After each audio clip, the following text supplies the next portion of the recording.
You keep losing to people who are not better than you. They are just better prepared. 400 years ago, one man turned that fact into a weapon, and it made him the most famous swordsman who ever lived. On the morning of April 13, 1612, the two most dangerous men in Japan agreed to meet on a small island in the strait between Honshu and Kyushu. One of them carried a blade so long and so fast that no serious opponent had ever survived it. The other showed up hours late, unwashed, and holding a wooden oar he had carved on the boat ride over. The fight lasted about 3 seconds. Stay with me, because that duel was not won on the beach. It was won in the days before it, one deliberate move at a time, while the better swordsman prepared for the wrong fight. By the end of this story, you will know exactly what those moves were. You will also start to recognize the same moves being run on you. Picture the boat first. A hired ferryman rows across grey morning water.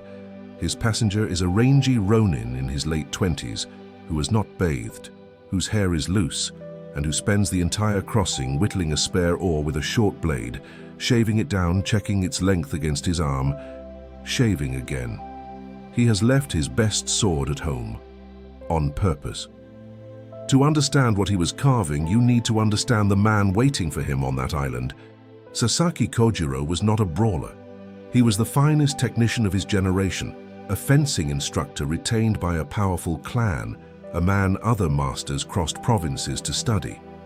His signature stroke was called the swallow cut, because it was said to be quick enough to take a bird out of the air as it turned, and his sword was famous in its own right. It was so long that swordsmen joked it was a laundry drying pole. The joke died when they faced it. Here is why the joke died. Reach decides sword fights. A longer blade kills at a distance from which a shorter blade cannot answer. Every man who fought Kojiro had to survive a killing zone that Kojiro himself never had to enter. Every man who tried died in that zone. His entire method, his footwork, his timing, his confidence, all of it was built on one assumption that had never once failed him. My steel arrives first.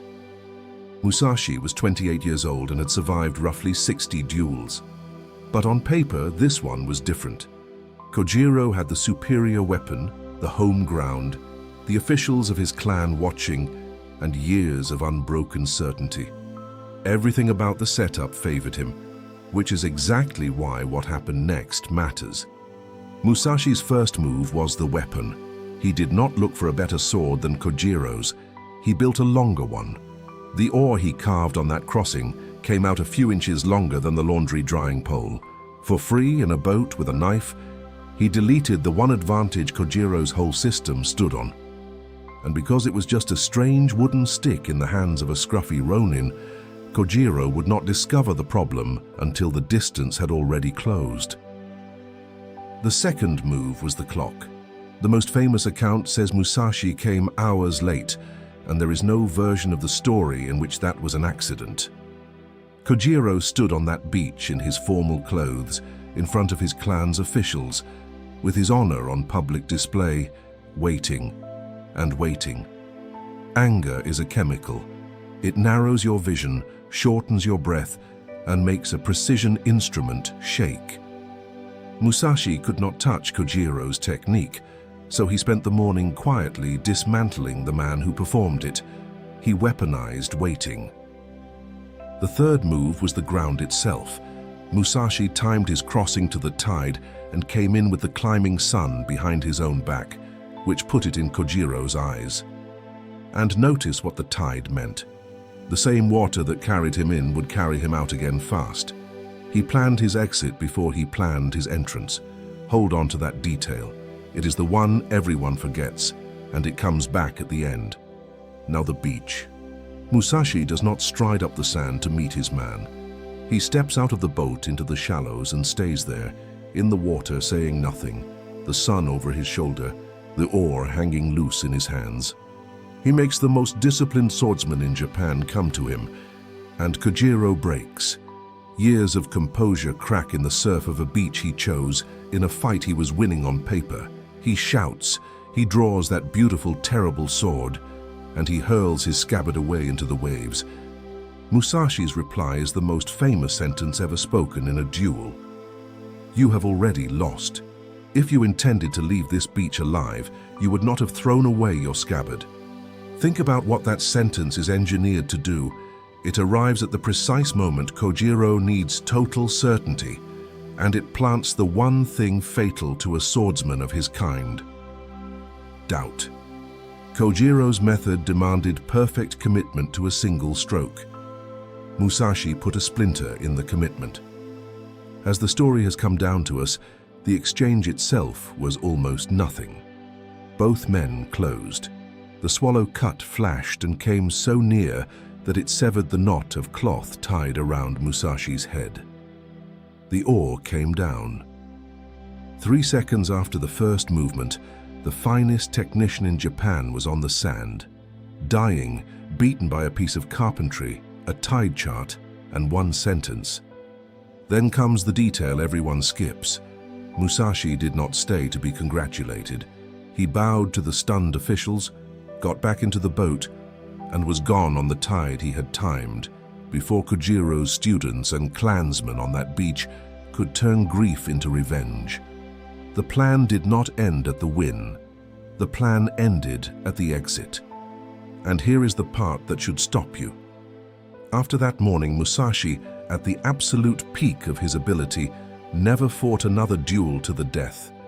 He spent his remaining 30 years on strategy, teaching, painting, and writing. The book he left behind, the Book of 5 Rings, is one long argument for a single idea. The fight is decided before contact. The clash people watch is just where the result gets announced. You're never going to fight on a beach at dawn, but you fight versions of Kojiro constantly. The job interview, the negotiation, the confrontation you have been putting off, the competitor who seems untouchable. And across from you there is usually a longer sword, more credentials, more money, more leverage. There is always a longer sword. Musashi's answer was never to outsword the sword. It was to change the conditions until the sword stopped mattering. Before your next contest, ask his 3 questions. What is the other side assuming? Kojiro assumed reach, and the assumption killed him. Which conditions can I choose?